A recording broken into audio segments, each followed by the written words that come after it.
Atenção, as próximas sessões irão começar. Ocupem seus lugares. Attention, the next sessions are about to begin. Please take your seats.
I'm gonna take 5, 4, 3, 2, 1. Can you see your photo? Yes. Let's do this.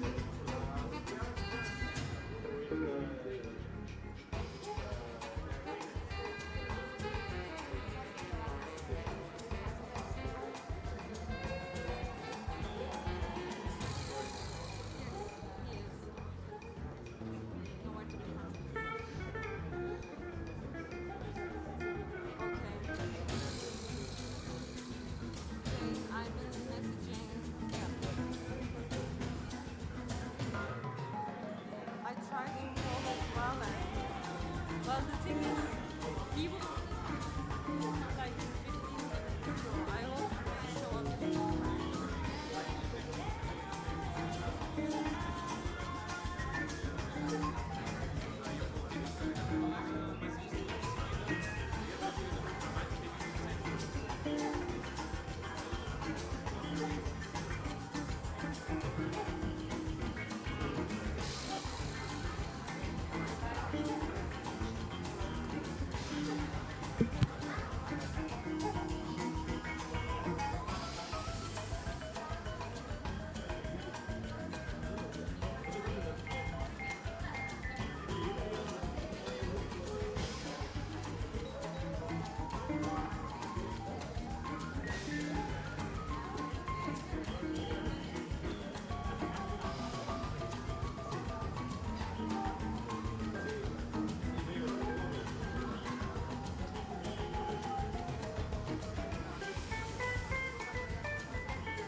Bom dia, hola, good afternoon everyone, and welcome to our session, is it okay now?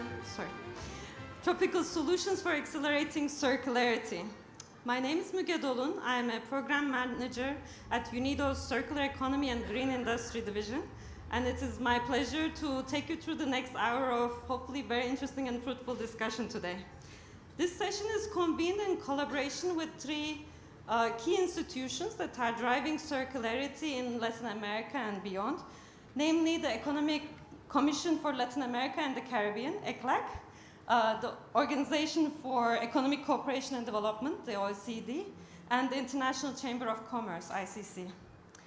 Across Latin America and the Caribbean, there is a growing momentum for circular approaches reflected in pioneering government initiatives, innovative business models, as well as stronger regional collaboration. The recent OECD report on circular water economy in the LAC underscores this shift, identifying the need for more streamlined regulation, innovative business models, and financing, as well as stronger stakeholder engagement to enable circularity to scale, not just in water, but across multiple sectors. In today's session, we will be exploring what actually works on the ground. What lessons can we draw from the pioneering programs in the region, and how can international partnerships help unlock the full potential of circularity? Before we dive in, I would like to hear more from you, and if you wish to now open your WCEF app and look at the poll questions, there will be a question waiting for you there. And please take a moment to respond to our opening poll question on the app.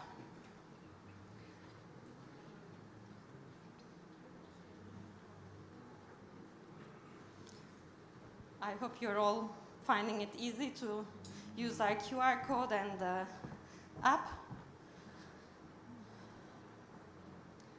Waiting for answers to trickle in.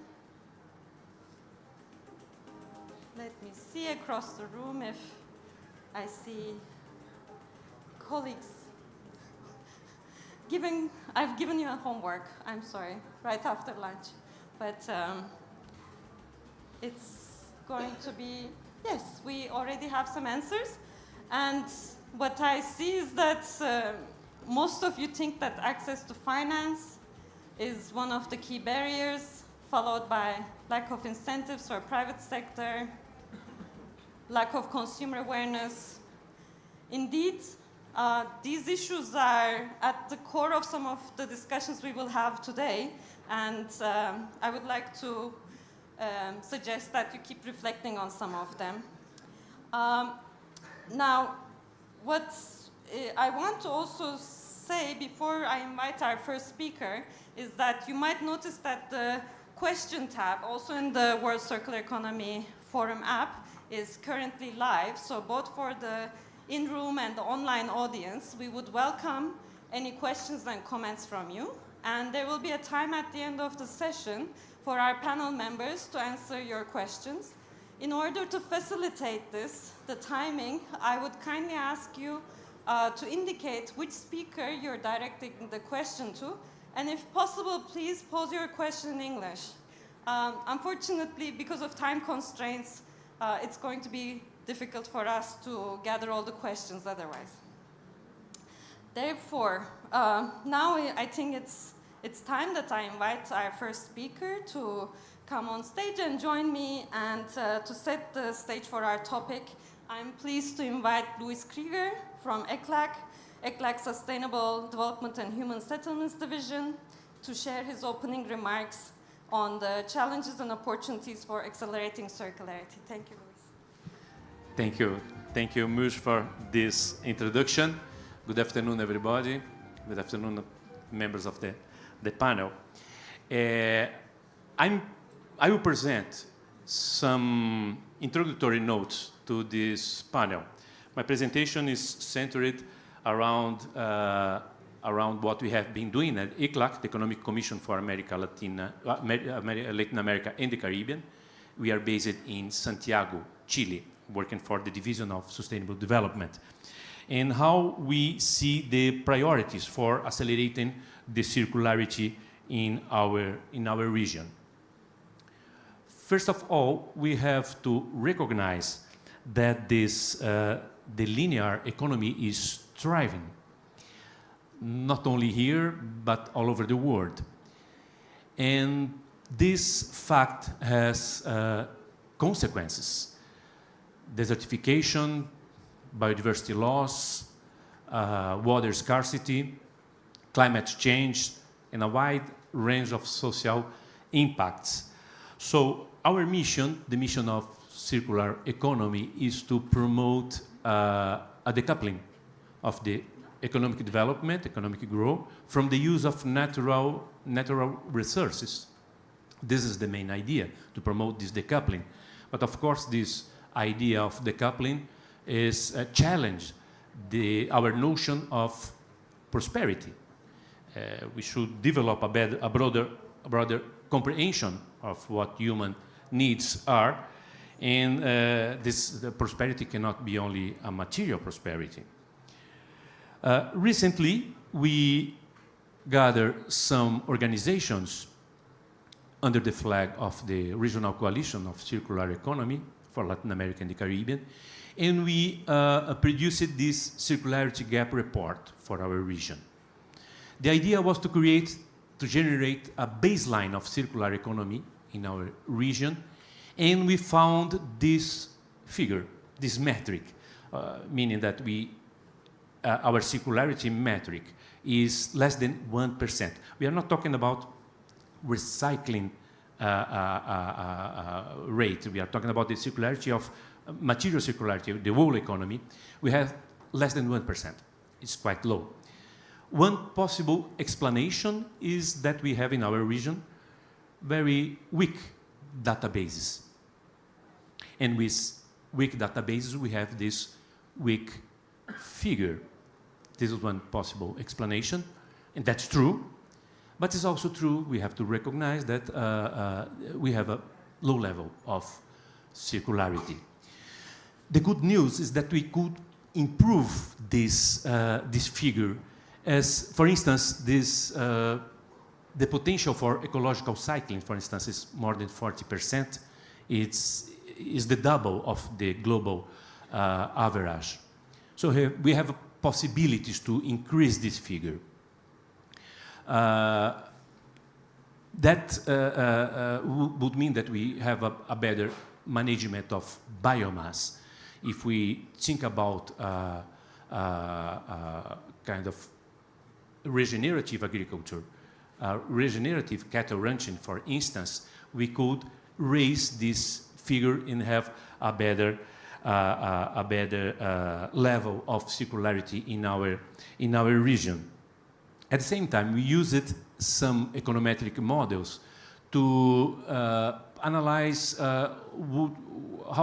which kind of consequences we would have if we imagine that we should promote a bigger increase in the flow of investments into this transition for circular economy.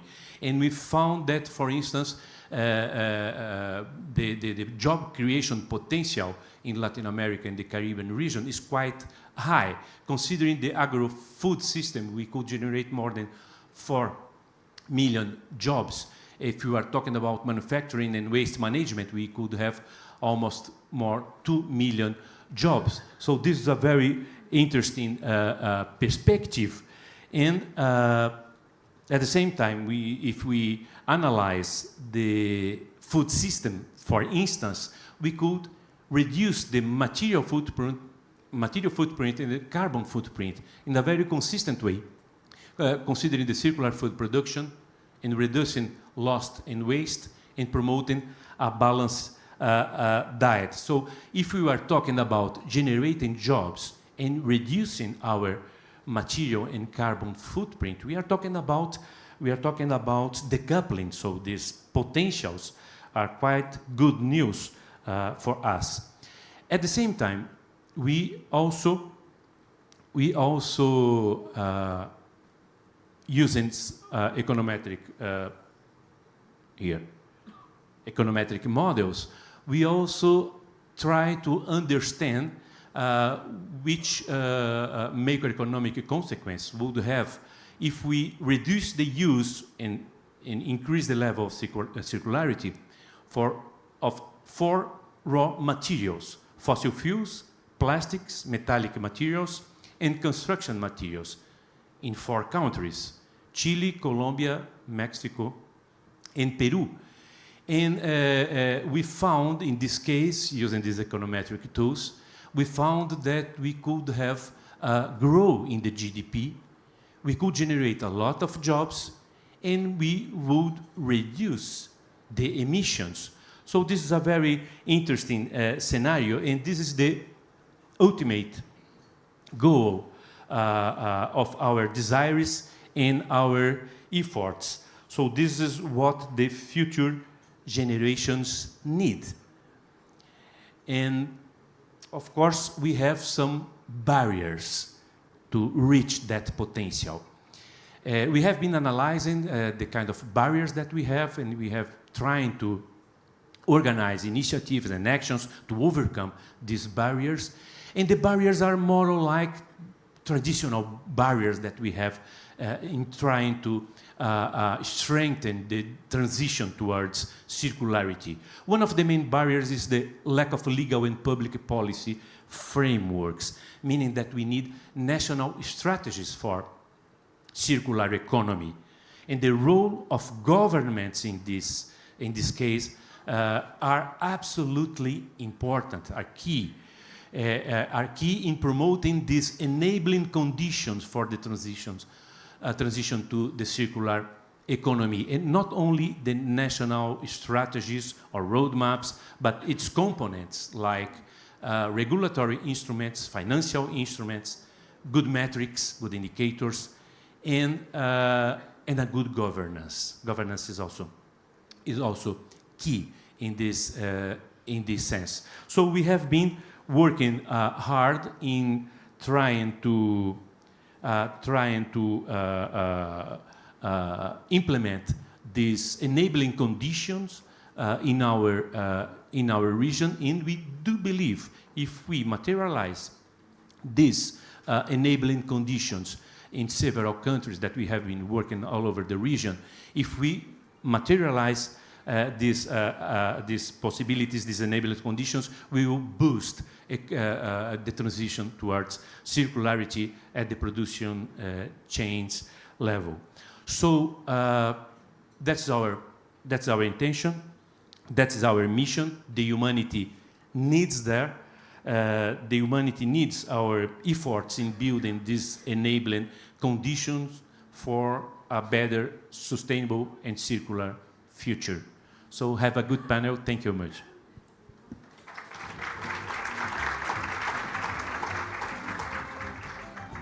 Thank you very much, Luis, for the opening remarks and especially grounding our discussion in the regional context.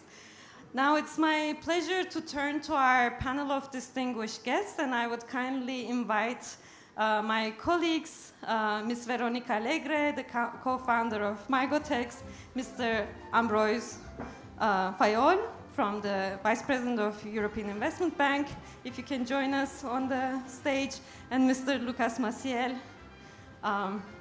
You're welcome.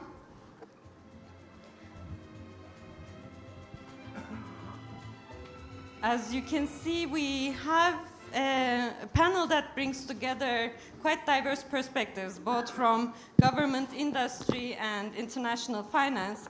So I would like to start by asking each of our speakers to share insights from their own work and to kick us off in this discussion. And I would like to first turn to Veronica. Veronica, you're the founder of Mygotex, a young, innovative company from Paraguay, creating sustainable fashion items from vegan leather, from different natural fibers. What were some of the barriers you faced when producing and bringing to the market your product, and how did you tackle them? Veronica. Hi, at Mygotex, we set out the challenge to pressing issues out at once. urban food waste and the environmental footprint of the fashion industry. We work with mango waste collected from cities in Paraguay to develop a vegan leather alternative, locally sourced, biodegradable, and socially inclusive. We recognized early on that the fashion industry needs systemic, adaptable solutions rather than isolated ones. That's why, after more than 1,000 formulation tests, we developed a flexible biomaterial capable of adapting not only to mango, but to a wide range of other organic waste streams. This adaptability is central to our mission of enabling scalable, regenerative materials tailored to diverse local realities. In parallel, we are committed to continuous research and innovation, currently exploring hemp-based alternatives as part of our broader vision to scale regenerative circular materials from Latin America. Getting this idea off the ground came with several barriers, and each require a different kind of innovation: technological, social, and financial. Let me walk you through a few of the most critical ones we face. We have no local labs specialized in biomaterials in Paraguay, so we have to build a network from the ground up. We collaborated with the National University of Asunción to co-develop our early stage formulations. Through our trial and error, we created our material that could match performance needs while aligning with our sustainability values. To this day, we continue to face skepticism from both investors and designers. The idea of mango leather sounds far-fetched to some, so we focus on storytelling through functional stereotypes, and we co-created with sustainable designers products and showcase our products in innovations and in our country. To build emotional and functional trust around the concept. While this helped validate our concept, we continue to face a huge problem that is scalability. That's why we are facing this problem to escalate the production to a level where we can compete with other biomaterials and traditional materials available in the market. The next challenge was reliable, traceable sourcing of mango waste. We didn't want centralized industrial model, we wanted something rooted in community value. So we decentralized this and we created micro partnerships with informal waste workers and creating a supply chain system that also generates income at the base of the pyramid. This inclusive distributed model has proven effective and is now guiding our efforts to develop a hemp supply chain. Thank you very much, Veronica. I think you gave us quite a number of quite nuanced but also very useful examples there of both the barriers that I think at an academic level we all know about, but coming from a co-founder of a circular business, I think it really brings it home what some of the more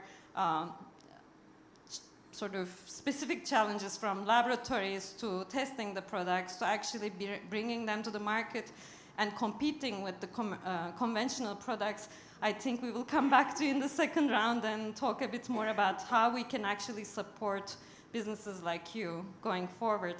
Next, I want to turn to Lucas. As we know, Brazil's ecological transformation plan positions circular economy as a key pillar for resource efficiency, waste reduction, but also innovation.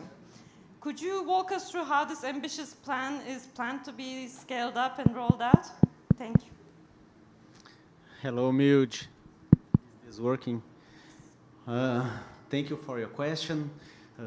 Before I answer it, I would like to say that I was told that I could speak in Portuguese, but I was informed right now that I was speaking in English, and I will lose some fluency in my answer in this, so I'm sorry in advance for all of you. I'd like to greet all my colleagues here. It's an honor to receive you all in our country. And I am very happy to be with you all today. We are thinking and planning this moment several months ago, and we reached this moment with our national plan of circular economy approved. We could launch it on last week, and we are very, very proud of it. And I consider myself a very optimistic person. I work in the government transition of Luiz Inácio Lula da Silva government and also the Vice President Geraldo Alckmin. And I helped to structure our 37 ministry before we start our government.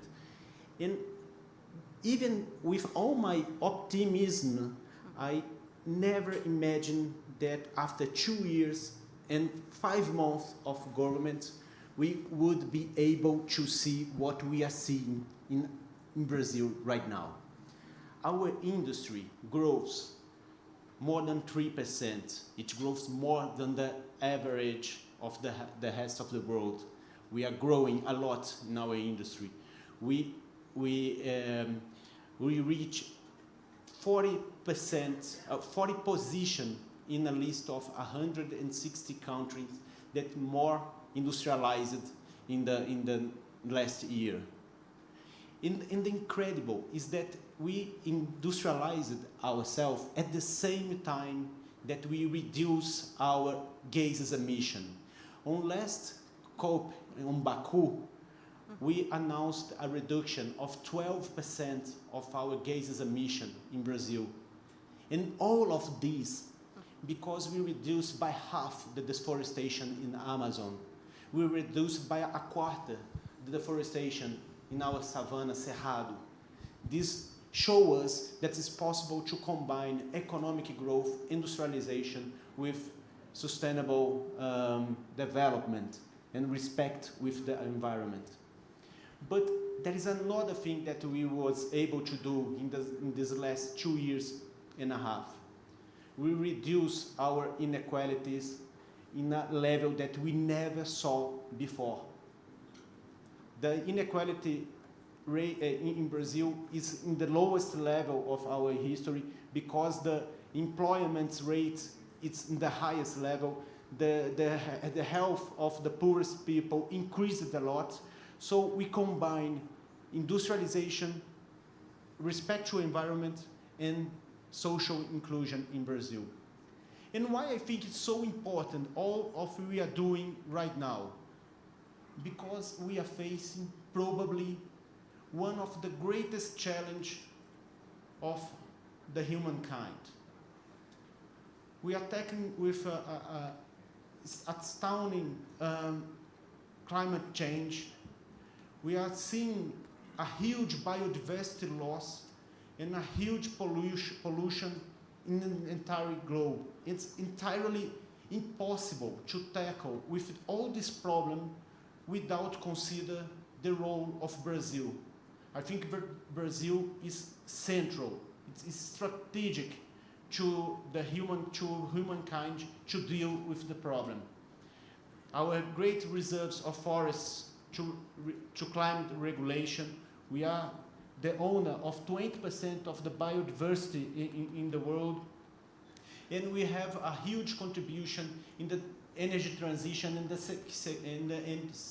the energy security with all the technology that we domain in the biofuels and the biomaterials and the bioeconomy. So Brazil extremely strategic in this process. And we launch, I come back to your answer, we launched on last week the national plan of circular economy in Brazil. It is structured in 5 strategic axes. The first axis is it's referred to regulation and norms, all the decrees, all the laws, all the bills that we have to approve to accelerate the transition to a more circular economy. In this axis, all the measures that we are doing to create remanufacture market in Brazil, a reuse of production in Brazil, the refillization of packages in Brazil, we are all doing this in this axis. The second axis is innovation. We are putting all our technology agents to foster, to financiate the innovation in Brazil. We launched an edital, how do I say edital? I don't know, a call by FINEP to financiate innovation process that are already financiating the use of waste and transforming the waste in strategic material like graphene. That we are doing this with the textile waste. The third axis is the measures that we are doing to reduce the waste in Brazil. We have a great problem, is the lixões. I don't know how do I say lixões. Belt sides, okay. The belt sides, we are how to close the belt sides in Brazil. We are working together with the Ministry of Environment to do this, and we are also launching important decrees that obligates the enterprise to recover more packages and also to increase the recycling index in their industrial process. We already did this with the glass material.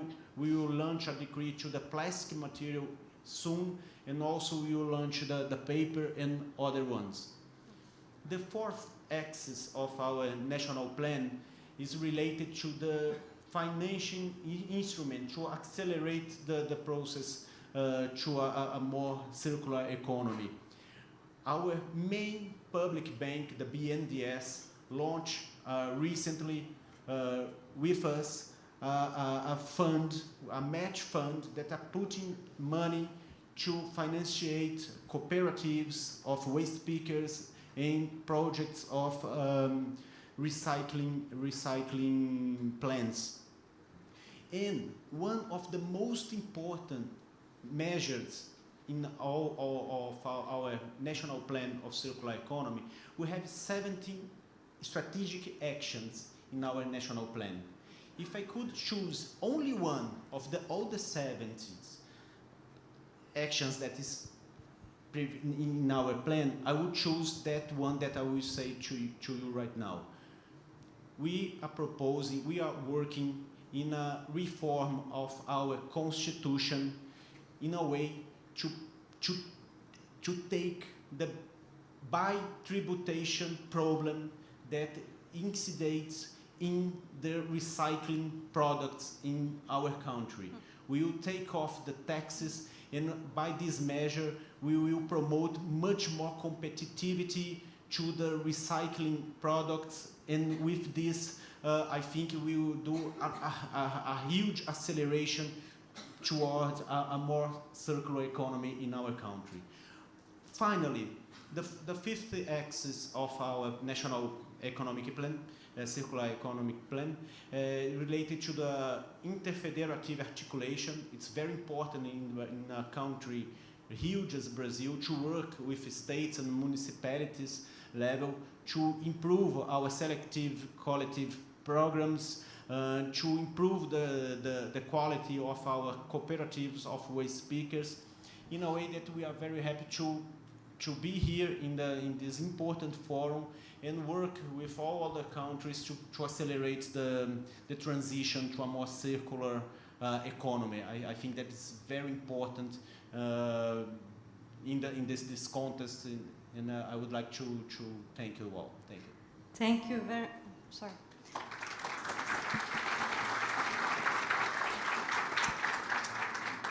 Thank you very much. I believe you really brought your energy and your optimism, and in collaboration with our audience, I'm sure there will be quite a few questions after the second round, but I'll come back to you. Now I would like to turn to Ambrose, and we heard a little bit from the government's perspective, especially the financing initiatives from the local perspective. Now I want to turn to some of the themes that were also brought up in the morning's plenary session, and we already heard that multilateral development banks such as the EIB, IDB, IFC we know that you have a very key role to play in supporting and financing circular solutions.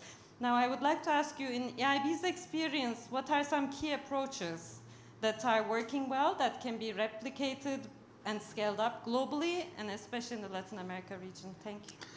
Thank you very much, and many thanks for the invitation. I would like to say three things. I'm not going to say a lot of things about what we do in Latin America in circular economy, because the only project we have, there is only one, which is in Argentina, that we do with IDB in a very, very interesting project of waste management, which we learned this morning is one of the big issues on lack of circular economy projects in Latin America. But I can tell more about what we learn elsewhere and how we can try to say there are lessons learned. I was very interested by the poll that you asked at the beginning of this session. And I was very surprised that the biggest impediment or obstacle to circular economy projects is the lack of incentive for private sector. That I find very surprising. And this is not what you hear when you listen to panels or to people who are experts in this sector. This is, of course, something that exists, but not as the key impediment. And I think it's also something where we are, as public banks, EIB, like IDB, like IFC, we are public banks. We are not good enough, which is awareness about what multilateral development banks or public banks in general, you spoke about BNDES, it's the same, can do to help de-risk, guarantee, help those entrepreneurs in the private sector to develop projects in the circular economy. So to me, this is a warning call that we need to do a better job in awareness. The second thing is we have a very interesting initiative that we have launched with UNIDO, with the Chatham House, and with Frankfurt School. It is called Switch to CE. So switch to circular economy. And actually what we have done is we have taken 3 countries with 3 supply chains. The 3 countries are Bangladesh, Morocco, and Egypt. And the 3 supply chains are in Bangladesh, textile. In Morocco, it is plastic recycling. And in Egypt, it is consumer electronics. And you look at that, and then you make a broad perspective of what you need to know to develop circular economy. So what is the policy framework? What is the market? Where are the players in the sector? What is the financing? Which are the needs in capacity building, etc. And actually, this is something that we are now looking at more in depth. It is ongoing. I think it is very interesting to have this kind of broad knowledge about specific supply chains in specific countries. And that, I hope, will be able to look at how we can give lessons to other countries or the same or different supply chain, or what works in some countries that doesn't work in others, what works in some supply chain that is not the case for others, etc. It includes also awareness, the study. My last comment, since I arrived, I am struck by the fact that it seems to me that there is a big unevenness in how circular economy projects are advancing. And you see that there is a clear move towards circular economy in everything related to critical raw materials.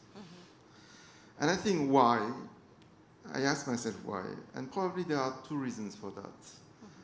Because it is very much linked to the economy of the future, and then it is linked to competitiveness it is linked to the industry policy, it is linked to energy independence, things that in many parts of the world are considered, rightly so, extremely important. And that makes a priority. And this is where politics come in. It is a political priority. And you see that it is more difficult for other parts of the economy where circular economy is moving forward but slower. And so maybe this is this part of the economy that we need to push a bit as public institutions. Thank you very much. And indeed, as a project manager of Switch to CE project, I could not agree more. And I think maybe linking back to some of Veronica's initial points where we work, for example, with textile sector in Bangladesh, we do realize that some of the challenges we discussed this morning, the price incentives, are completely upside down. So indeed, we're on one side, building a lot of capacity. I think our joint work with the EIB has been very instrumental also for our organization to learn. At the same time, we're at times really struggling against some market forces that are hopefully something that policy, business sector, finance can collaboratively start tackling together for us to be able to take things to the next level. This now brings me to the next round of the questions I want to share with our panelists before I will open the floor. And here I want to dig a bit deeper, especially on the collaboration aspects, because I think that's where we heard it also this morning. Without collaboration, circular economy cannot function. This is actually trust and collaboration are probably for me the two key words that I've learned implementing projects around the globe that is still the secret ingredient for us to succeed. And I want to turn to Lucas again. And as we all know, and as established by many studies, including our partners' ICC report called Putting the Circular Economy into Motion, they all point to the need for updated regulatory frameworks, trade frameworks, international trade frameworks to support circularity. What do you see as key priorities for international cooperation in this area?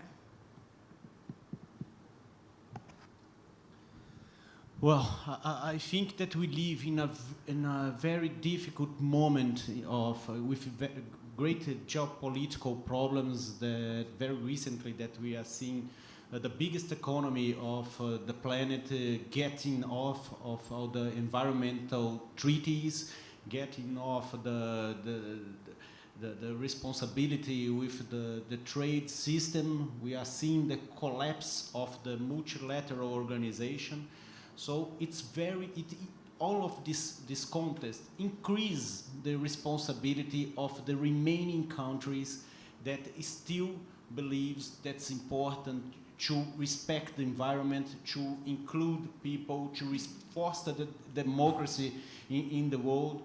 So we, the people that still believe in all of these things, must unite, must strengthen spaces like this, must strengthen spaces to negotiate the treaties, and I think that's very important to keep the fighting for these things. We are seeing the biggest economy in the world position itself like something like a petro state that is increasing his competitivity about getting tirar proveito. Como é que eu falo tirar proveito? Taking advantage of the lowest price of his energy with this fossil energy. Mm-hmm. On the other side, we have China position itself as something like an electro state with high technology capacity to produce a lot of things with lowest price, digitalization, you know. And I think Brazil can position itself something like in a bio state, you know, that take advantage of all all of his climate advantage, all this agriculture advance, the capacity to produce biomaterial, biosubstitutes of the petrochemistry chains, You know, this is very important. And I think the role of Europe, it's very important as a lawmaker of the trade agreements. It's an important voice in defense of the sustainability, and I think Europe can be a huge ally from Brazil and other countries that put sustainability as a key sector, as a driving force of the rules that must be elaborated to preserve, to respect the environment, and to respect the commerce and the trade. We are seeing a world that the multilateralism is collapsing, and I think that's absolutely fundamental that we fight for of these spaces, you know. Thank you very much indeed. We live in quite interesting times, and you brought home the point that if now, then when? We have to indeed join forces. I would like to next turn back to EIB and talk a bit about this connection between the local ecosystems and multilateral financial system. We know that financial intermediaries play a critical role in the local context, but oftentimes it seems that they lack the right guidance and support to support local circular transition. Where do you see most opportunities for greater collaboration with public and private actors to build these ecosystems? Do I have 20 seconds to say that I appreciate very much what you said, but we are a multilateral development bank, very proud to be, very proud to be also considered in Europe the climate bank. I hope the multilateral system is not in the shape you are describing, and that we will be able to bring in a way that will make everybody move forward in the near future. What we are interested, because this is part of what we do. You know, we are a bank without a network, without deposits. So when we want to make impact on the ground, we have to finance what is the most impactful, which is small companies. And for that, we need local banks.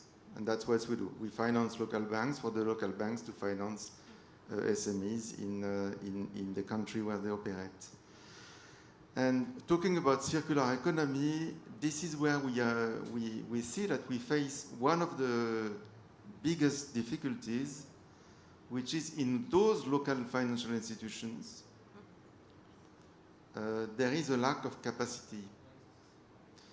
And one of the things that we try to develop, and in particular in the context of this switch to a circular economy project, is how we can accompany the local financial institutions to, for example, to strengthen the risk function, the monitoring of the projects that have a circular impact, so that they are much more familiar with them, and then that they would include that in the list of projects that they could finance, and also that they could report to see and to, because I'm pretty convinced that the more you will see very interesting projects on the ground, the more you will see more of those projects elsewhere.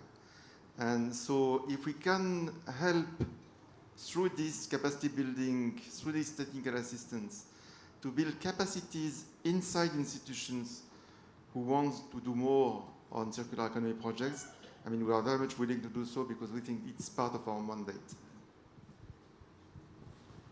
Thank you very much. And indeed, also in our experience, it's sort of reinterpreting what bankable means in the circular economy context. And that's where I think a number of our initiatives are trying to build capacity on both ends to improve.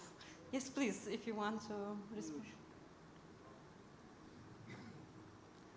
the other microphone. Huge. I would like to complement my answer and answer to you as well. I think there is an important thing regarding the trade mechanism that's very important to be developed. And one important example is what the European guys is doing in CBAM mechanisms, you know, considering the carbon input, the carbon footprint in the products and put a price in it. I think that is very important to the trade mechanism in the rest of the world. You know, and I think Brazil has huge advantage in this process because no other country can produce industrial products with less carbon inputs than Brazil. Electric vehicle produced in Brazil emits less than 42% of the same electric vehicle produced in Europe because of our electric matrix. One solar panel produced in Brazil produces less than 80% of the same solar panel produced in China. One plastic polymer produced in Brazil produces less than 50% of carbon of the same plastic polymer produced in Russia. So I think it's absolutely important to consider the carbon and the impacts in the environment in the final price, and that the trade system consider it. I think that's a very important measure to foster the transition to a more sustainable model. Thank you very much, and it's nice to see the different panelists kind of triggering each other's thoughts and ideas, but I want to go back to Veronica, and I want to finish the panel discussion for this point with Veronica, because I want to hear from you as a business owner, as a founder, as an innovator. What you would like to see more of? What are the areas where you would, and businesses like yours, would benefit most from collaboration, both locally and globally? If you can give your insights.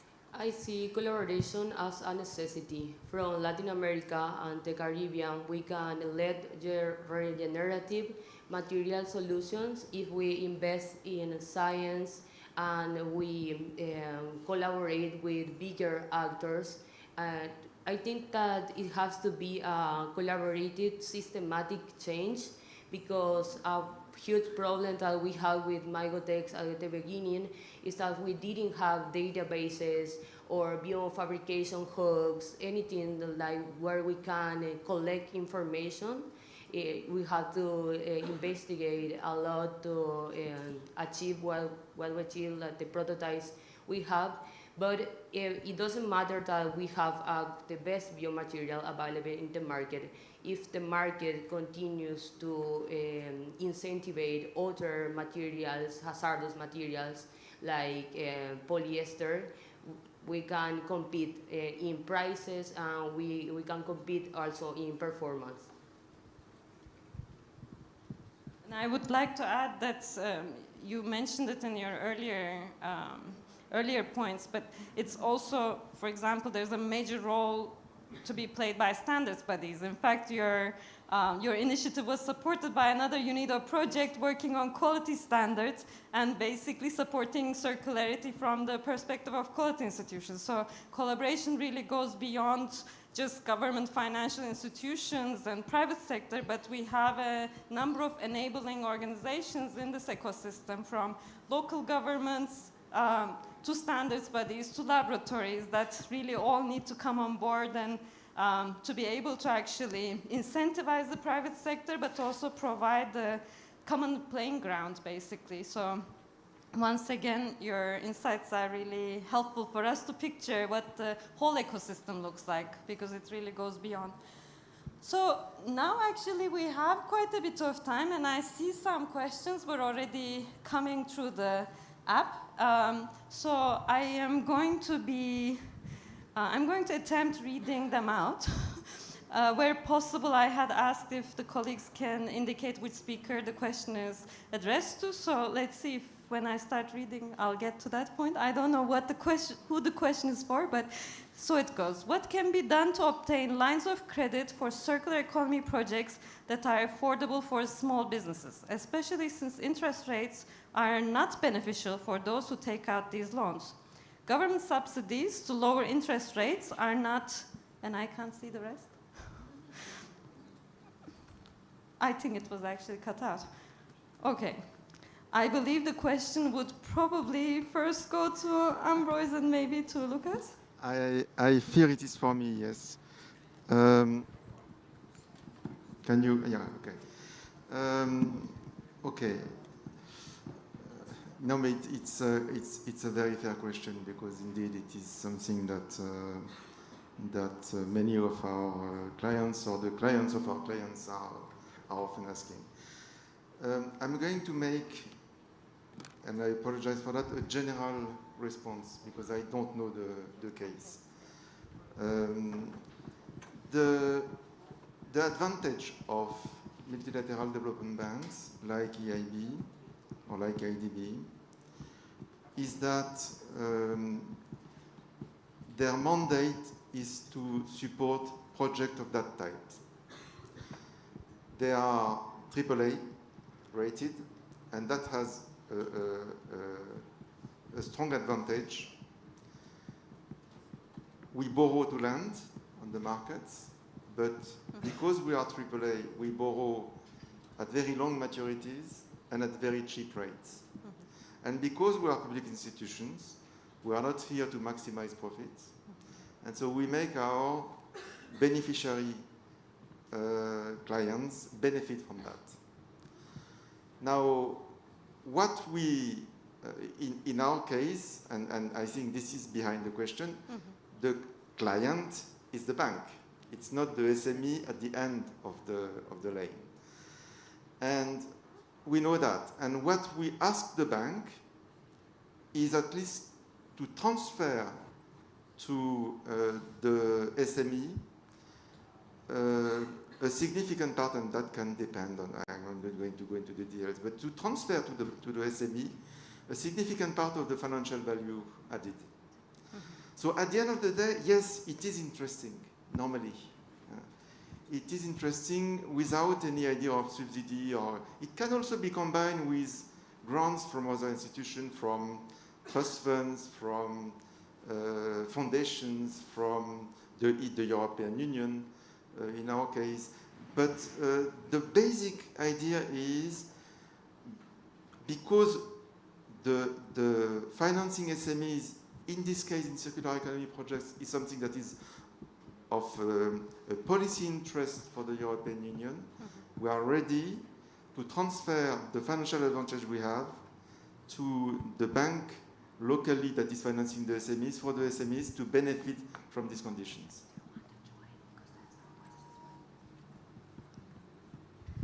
I'm sorry. I want to invite Luis back to stage, because I see there are some questions to ECLAC, which is very nice. Thank you.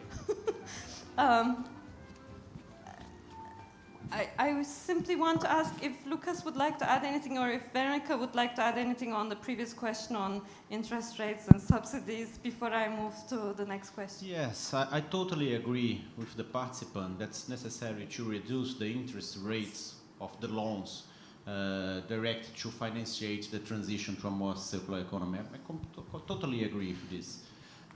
But we have limitation in the budget, we have limitation on the resources, and this is true also in the financial resource that we have in Brazil.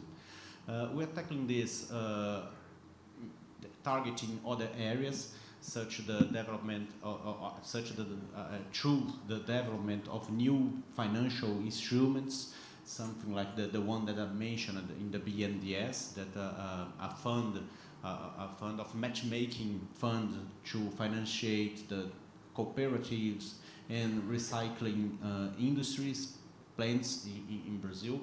We also launch an important measure that we are calling Lei Rouanet da Reciclagem, or something like the incentive law to recycling.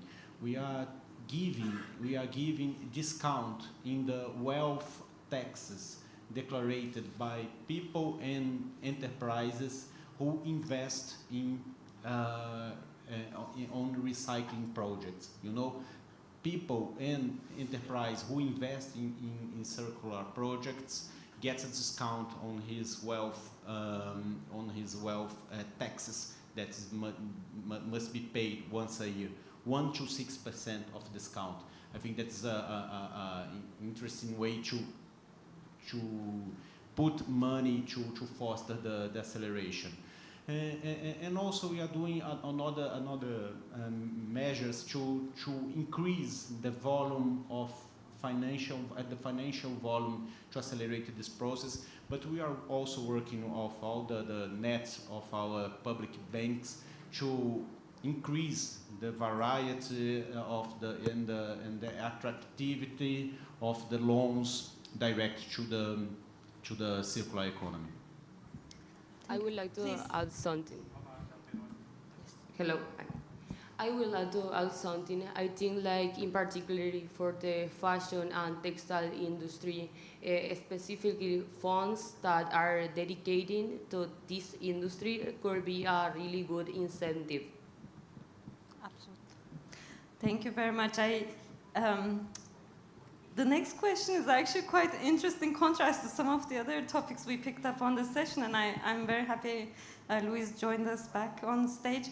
There is a question from Juliana Netto, and it's for ECLAC. Would the jobs potentially created by a circular economy require different skill sets from the existing ones? And if yes, who would be responsible for investing in capacity building? It's a very interesting question. Thank you for that. It is indeed a very interesting question, and the right answer is I don't know. I have no idea. That's the answer to any question that's worth asking. We are just working over very basic, trying to overcome very basic barriers. The main, as I mentioned, we need some these frameworks, legal frameworks in place in order to allow new flows of investments from the private sector, from the banks. We need to allow, produce the conditions to incorporate the innovations that are coming from the academic sector. We need to discuss with the civil society new patterns of consumption and so on. So we are dealing with these very basic barriers and how to overcome, how to create strategies, to have strategies in the countries of our region, and really having this possibility to think about how could we train and promote the capacity building to assume new positions, and when we are going to materialize these impacts that we want to put in place. This is the next question, so I don't know. We really don't have any kind of answers right now. But I'd like to come back to the forum next year. Probably we will have developed something that could address this very, very important question. But right now we don't have the answer yet. Maybe that's something we should put our heads together, because indeed from experience what I find is that the set of skills is so diverse. When we start implementing circular economy projects, all the way from factory floor, where it might be about basic skills on waste segregation or post-industrial waste segregation, all the way to circular design, which of course requires a complete different set of skills. I think there is such a wide variety, and that's, I think, what makes it both a big opportunity for create circular, green, decent jobs, but also something that from policy space and people working on practical projects, maybe we should put our heads together on. I see that there is several more questions. We have only 4 minutes left, but I will take one more question. And this is for Lucas. How do you view the role of third-party verification of recycled products before providing tax reduction to ensure that the products are in fact post or pre-consumer recycled fibers with a true life cycle before the recycling phase? It's quite a long question, and I think it cut off. Please. We are working in a program that is called the Green Seal, Selo Verde in Brazil, We are establishing metrics to give a green certification in green products.